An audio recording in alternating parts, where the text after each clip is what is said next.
solve absolute value of 2x minus 5 equals 7. When we have an absolute value equation, we want to set what's inside the absolute values equal to positive of the right-hand side, or it could also equal negative to the right-hand side.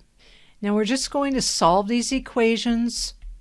So add 5 to both sides. We get 2x equals 12, and divide both sides of the equation by 2 to get x equals 6.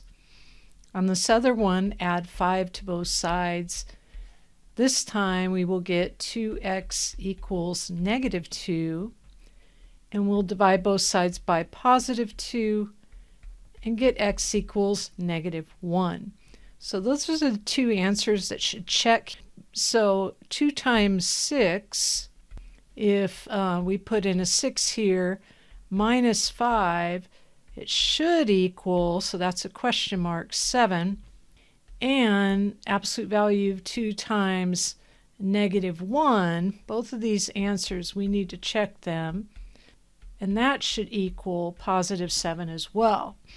So we're getting 2 times 6 is 12 minus 5. That's indeed 7. And the absolute value of 7 is 7. So this checks. 2 times negative 1 is negative 2 minus 5, which is negative 7. And the absolute value of negative 7 is also 7.